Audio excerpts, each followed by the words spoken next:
Hi, everybody. I'm Bill Brennan, welcoming you to another edition of Honolulu on the Move, the show that brings you the latest news and information about the Honolulu Rail Transit Project. HART recently co-sponsored an event we called Industry Day, where contractors and local subcontractors got together to find out what kind of job opportunities the project presents. Good morning.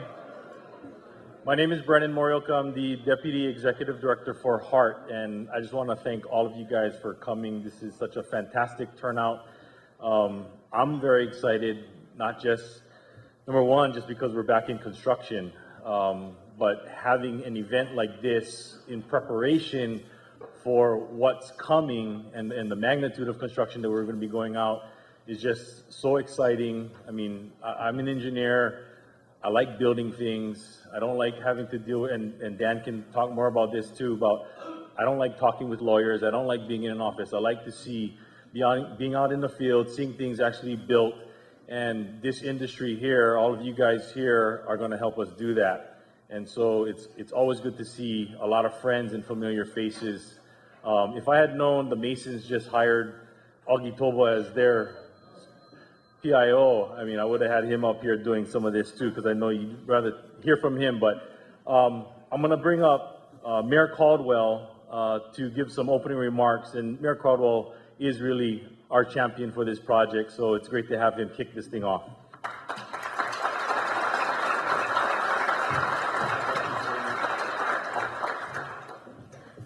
Good morning and aloha. You know, I was sitting in the chair looking forward and talking to Dan Grabowskis, and then I looked behind me and went, wow. I mean, look at the number of people that we have in this room, standing room only now, gathered together to talk about a rail project. I'm going to give all of you guys a round of applause for coming out today. For me, rail is a passion, and I know for many of you in this room it is also. And it's not just about building a rail system. It's about creating a lifestyle for the people who live on this island in our capital city. And this morning we had a meeting on the Move Oahu Forward group, which are the top business folks in Honolulu that support the rail project. And Ansaldo Breda showed a video. That was a very pretty video of, you know, different systems in all the capitals around the world. But you know, I felt pride not so much in the beautiful pictures, but you know what it showed? It showed that Honolulu was one of those capitals with one of the most advanced rail systems that's going to be built in the United States, a driverless system, the first one. But we're ranked up there with Rome and Copenhagen and London and Paris and all these other great cities. And for me, it says our place, our town, now growing into a major city, has arrived on the national and international stage in terms of infrastructure. And that's something that all of us here in this room can feel very proud about, which gets to the other point. This project is the largest construction project in the history of this place. $5.16 billion just on rail. When we start talking about what happens around rail stations, I talk about reforming communities that once existed. Others guys call it TOD. Paul Brubaker, the economist, says maybe $20 billion worth of work. This is a lot of work in this community on one small island. And how do we make absolutely certain that as much of this work is done by people who live here, who are going to stay here, who are going to be invested in our community for generations to come? And of course, a large project like this, we need large folks. So you'll see some of the biggest in the business, like Kiewit or Ansaldo coming to town. But it also means that they need to partner up with local folks here, smaller companies, to get the work done. And I know as mayor, my commitment is to make sure that as much of this work is sent down to the local folks, the contractors or smaller businesses that are going to be here, that are really the ones that are going to raise the tide for all ships. So whether you're in the construction business or someone who works at Zippy's or someone who sells a Nissan truck, you're going to see a difference because of the work being done in rail and the work that flows out to this community in terms of paychecks to all kinds of people. And the good news is we've started again. You know, back on the 16th of September, we started construction early morning, and as Dan knows, it was a beautiful morning. Sun coming up over Diamond Head. You know, we're out in the Eva Plain looking back at a view that many of us don't see very often, with a bunch of Lance Wilhelm's Kiewit folks. Like I said, the big brothers were there. Operating engineers, folks. We got Pani Meatoga here, somewhere in the room, head of the operating engineers. But they were there, holding hands, celebrating with the Kahu the restart of this project, so that we can put more people back to work. And it's only going to get faster. And Dan Grabowskis is committed to finish this project on time and on budget. The first 10 miles, 2017, that is around the corner when you think about it. And so they're building at both ends, and they're starting in other places, so it hooks up together quicker so we can hit that target. And the only way we're going to succeed in that is by the people in this room partnering up when contracts are awarded, working together as a team to make sure we get the work done and get you guys back to work. And I like to say, when Honolulu works, the entire state works. And this is about us working together for a better future. So I want to thank everyone for coming today. I particularly want to thank two folks. One is Jennifer Goto-Zabas, Chief of Staff to Senator Trenoy. Jennifer, could stand up. She's wearing the orange outfit right here. Jennifer, stand up. The other one, not so pretty, but Brennan Morioka over here. A round of applause for Brennan. They, working with Dan Grabowskis and the HART team, helped put this group together. And I think I was just telling Dan, for me, I think it's one of the most significant things we've done, other than doing rail, is bringing a group of people who are building the project, who are from this island, into one room to talk about working. And so I do want to thank the lead guys, Ansaldo, Wine Dredging, Kiewit, PLC Nordic, and Skanska. Skanska is a company I think started in Sweden. And we got the big guys, we got the middle-sized guys, we got the little guys. As we know, in any kind of business, it requires teamwork between all parts of our community to get the job done. And it's incumbent on the big guys to make sure that the little guys are fed to and taken care of. I also want to just thank Damien Kim, another head of a union, the Electricians Union, who's on the HART board, for his participation, making sure his union is getting the work out, getting his guys ready to start when we need them. So thank you so much. Aloha, I love all you guys. Do good work today, and then let's get the work done for rail. Mahalo and aloha.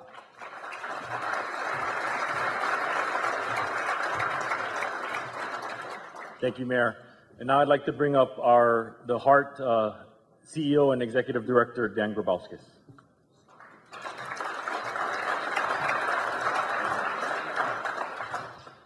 Aloha, everybody. I'm going to be brief, but I do have an important job to do, which is to thank a bunch of folks and to just offer my own comments of why we're here. It's about jobs. The promise of this project is that we will create 4,000 direct jobs and 6,000 indirect jobs. That's the ripple effect that comes from the investment of $5 billion in this project. And as excited as we are about the more than 50% of our construction contracts that have already gone out to bid and to award, and the wonderful partners we already have, we're really excited about the second couple billions of dollars worth of work that's going to be going out into the street in the next couple of years. And Brennan, in his presentation, will give you an overview of the contracts yet to come. So whether or not you're a big contractor today looking for some additional partners in the work you already have with us, or if you're a big contractor that's not yet doing work with us and would like to, we love having you here. And we love even more the opportunity that you have today to create not just a good and great global team, but making that team inclusive of, as the mayor said, the local men and women who are running the businesses that you all represent here today. And there are close to 200 attendees today and 116 different companies that were signed up to come here. And that is just an extraordinary statement about the desire for all of you in the local businesses to partner. So we're really excited about that. I want to thank, first and foremost, our Mayor, Kirk Caldwell. he's just, we kind of now already second nature call him our champion, but he really is fighting for this project, and not just fighting for the project today, as he has for many months and years in his time both in the legislature and now as our mayor. But we continue to fight every year for our money in Washington, D.C., and he's there with the council chair and others going to Washington to make sure that the money that we want to spend is coming our way. So I want to say thanks to him. His chief of staff, Ray Soon, is here. I want to acknowledge him. Let me also say our partners in the city council are really important. Council member Breen Harimoto is the chair of the transportation committee of the city council. Breen, could you please stand up? He really deserves so much acknowledgement for the wonderful work that he is doing. Brennan's going to invite our Heart Board member, Damien Kim, to come up. I have a wonderful board of directors, and I know that Damien will make a couple of comments on behalf of our board. Jennifer Goto-Sabas, again, is one of those. So, you know, if anyone ever wonders if ideas make a difference, today was really an idea that she and Brennan talked about, and then they put their muscle and their energy behind it, and it's a real statement about how a great idea can really make great things happen. I also want to acknowledge Sherry Manoa-McNamara, the president and CEO of the Chamber of Commerce of Hawaii, who is our important partner here. I also want to mention that we have representing Councilwoman Pine, Louis Caldera, our community liaison, and Jean Jeremiah is here, executive assistant to Councilwoman Pine. Please thank them as well for being here. And then you can hold your applause till I get through this, but for those of you, as I read off these names, and hopefully I pronounce them all right, I'm gonna ask you to stand up. These are the prime contractors, so for those of you who are here looking to meet up with the primes, Lance Wilhelm from Kiewit, please stand up. Enrico Fontana from Ansaldo, Bill Wilson from Hawaii Dredging Construction Company, Lloyd Smith from Skanska PCL Hawaiian Dredging, a joint venture, and Aaron, you say your last name? Weehee from Nordic PCL. These are the folks that you want to, well, you don't look at the back of their head. Turn around so everyone can see what you look like. So these are the folks that are our prime contractors, and I want to say thanks so much for all of them for being here. And then finally, let me thank our wonderful exhibitors, Building Industry Association, the City and County of Honolulu DBE office, the General Contractors Association, Hawaii Building and Construction Trades Council, the Hawaii Construction Alliance, the Hawaii Department of Transportation, and the Chamber of Commerce of Hawaii, as I mentioned, who are all here as our partners. But we're here for you. Enough of this from me, and let's really quickly get down to the work that we're looking forward to. I guess we could describe this to some folks as maybe speed dating for businesses. Take advantage of that. Fall in love today, and take the opportunity Mayor said shotgun marriage. No shotgun marriages. We're hoping for some passion and for businesses to fall in love with one another for the great partners who are here. So mahalo, everybody.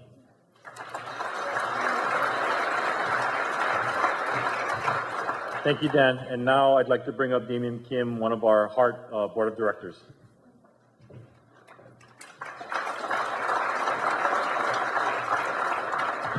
Good morning, everyone. On behalf of the board, I want to say welcome and thank you for coming today.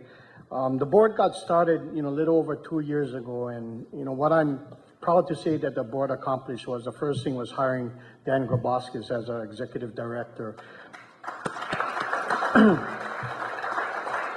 That's something that I know the board is very proud of in doing, and we gotta, he's been doing such a great job out there in the community and representing us. And I also like to thank all of his employees, the Heart employees too as well, for doing a great job.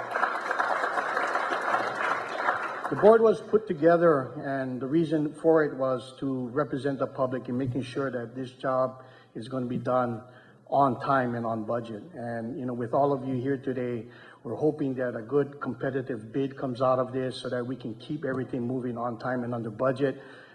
As much as we had a delay in 1 year, the board is not letting anybody off easy, and we want to make sure that, like we said, that we have great jobs, local companies with a lot of local people getting work out there and for the future itself. So again, thank you for coming on behalf of the board, and we want to thank you again. Thank you.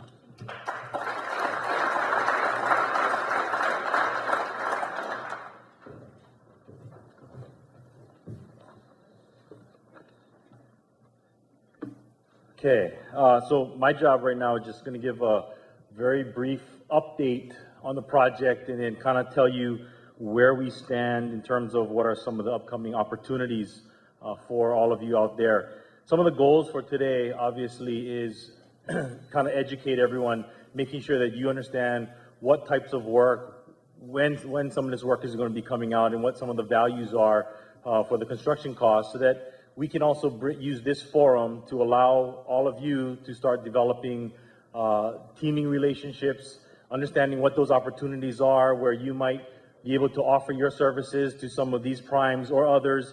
If you guys are looking for other types of opportunities or team members that might have an interest in some of our projects. We want as much competition out there as possible, but most of all, although we are getting quite a significant amount of federal funds, this is a local project. It's for local people, meant for our future.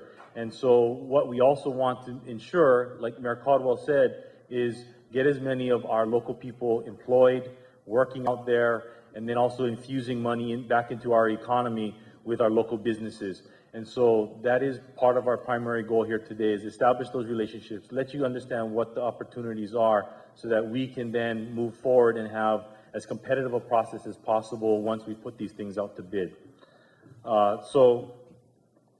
And then at the end, after I'm done, I'm going to be bringing up the different prime contractors to give their presentations. And then you will also have opportunities after that, if you haven't already done so, to sign up for a particular time so that you can have what Dan is saying is this speed dating opportunity with the various contractors. So just as some background, very quickly, Rail Project is a 20-mile guideway system with 21 stations in between, spanning from East Kapolei on the west side, just near the Kroc Center, all the way to Ala Moana Shopping Center in the east. We also have 4 park-and rides, one at East Kapolei, one at UH West Oahu. Pearl Highlands will have a larger park-and-ride structure, and then Aloha Stadium, as well as we are in discussions for other opportunities for having park-and-ride structures or services available at other various locations. So we're working with landowners, developers, as well as with other city agencies to see what kind of opportunities we can have to allow people to not just catch the bus, walk, ride their bikes to our stations, but also those who have to drive their cars have an opportunity to drive there as well. And these various park and ride facilities will be either bid out separately, and I'll get to that in the packaging process, or as a part of some of the station packages. Part of the project projected in by 2030 is that approximately 70% of Oahu's residents will be living in and around the corridor, and more than 80% of the employment opportunities will also be along that corridor. So the corridor that we've established, or that we're building the rail system in, really makes sense in terms of having the greatest opportunity for people to access it, and then also to use it to get to and from work and back to home. And also, there is a projected 750,000 more daily trips by 2030. So every single year, there is a projection that traffic is going to get worse. Traffic volume on our highways and our interstate is going to only increase every single year. So not doing anything in providing other alternatives other than just building more roads is really just not the only answer. So by 2030, we do anticipate over 116,000 daily trips on the rail system, and those trips will result in approximately 40,000 fewer cars on the roads every weekday. Some of the economic benefits, I think everyone's heard. Rail will be creating 10,000 jobs, both direct construction jobs as well as non-construction jobs. But more importantly, in my mind, and I think Mayor Caldwell is definitely talking about this, is that it allows us to talk about land use differently. And without rail transit system, transit-oriented development does not become a reality. And I think that is a very transformational way that we look at land use. And when Mayor Caldwell talks about catalytic projects, there is no other catalytic project like rail out there that allows us to really do things much differently. So when we talk about the rail system, we also talk about the billions of dollars of money that we can infuse into our economy as a result of the rail project. And rail will increase mobility and transportation reliability in transportation, not just taking your chances every day, getting onto the road and just hoping that you're not going to hit an accident in front of you, getting to work late.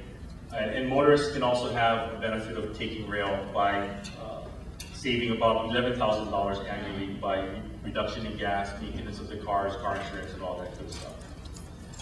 Some of the operating details, the trains will run from 4 a.m. to midnight every day.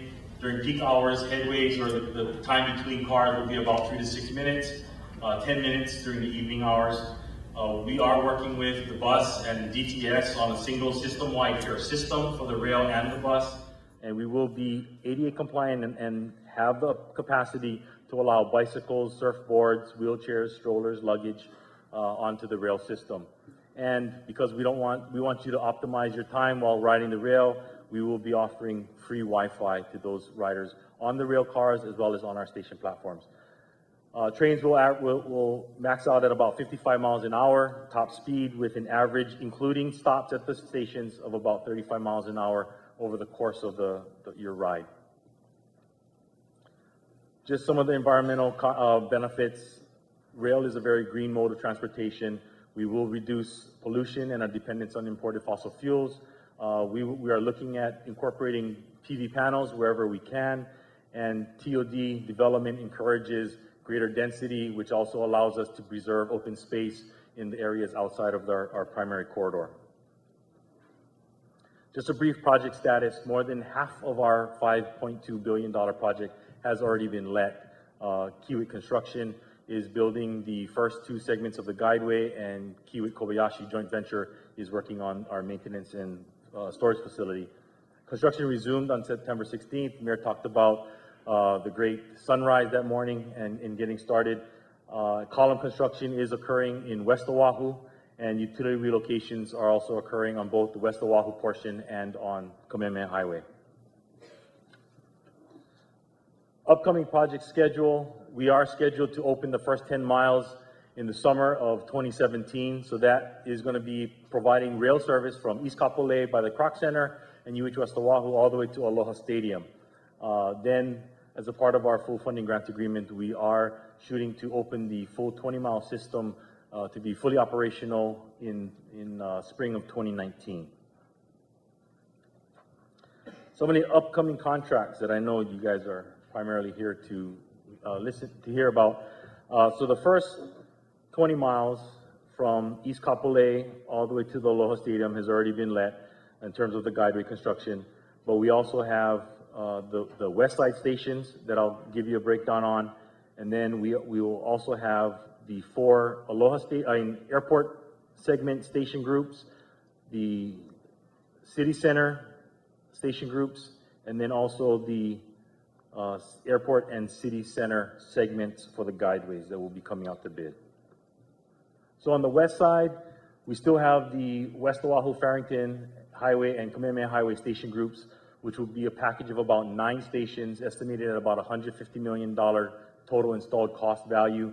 We will be putting that out in February of 2014.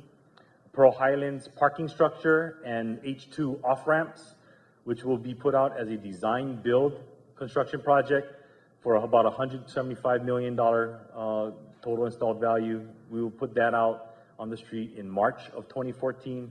And then the University of Hawaii West Oahu Park and Ride for about $10 million will go out in March of 2016. On the east side, we still have the utility relocation package for the airport section. We'll put that out in December of this year. So that is coming up very quickly for about $25 million. Airport City Center Guideway, and we will also include the City Center utility relocation package as a part of that. That's approximately $745 million that will bid out in July of 2014. And then the airport stations, which will be a package of 4 stations, that will be a value of about $60 million, put out to bid in November of 2014. And then the Dillingham and Kaka'ako stations, which is basically your city center station group, for about $125 million. That will go out in August of 2015. So, and then we also have an on-call construction contract that we'll put out in November of this year for $5 million maximum value. So basically all of those, except for the Pearl Highlands parking structure, will be design, bid, build type procurement.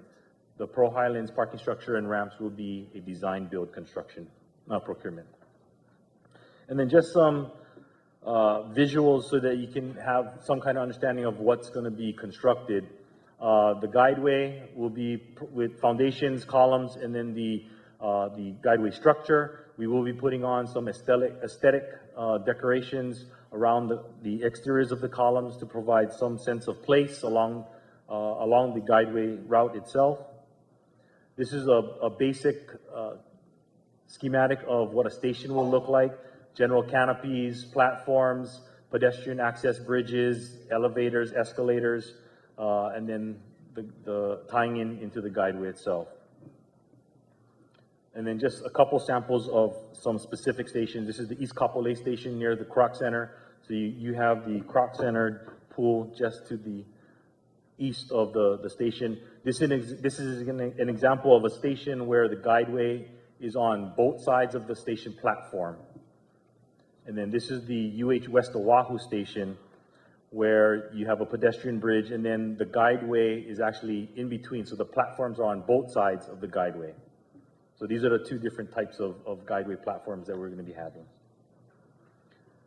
This is a rendering of the Pearl Highlands Station and Transit Center. The station is there back in the top right corner of the rendering with a major bus transit center. And then the parking structure will have the H2 off-ramp tied directly into it so that we can have as accessible or direct access for people coming from Central Oahu into the parking center. Industry Day was a great success, and Hart looks forward to continuing to work with members of the local construction industry as the project moves forward. On behalf of all of us on the project team, mahalo for joining us today, and we'll see you again next time for another edition of Honolulu on the Move.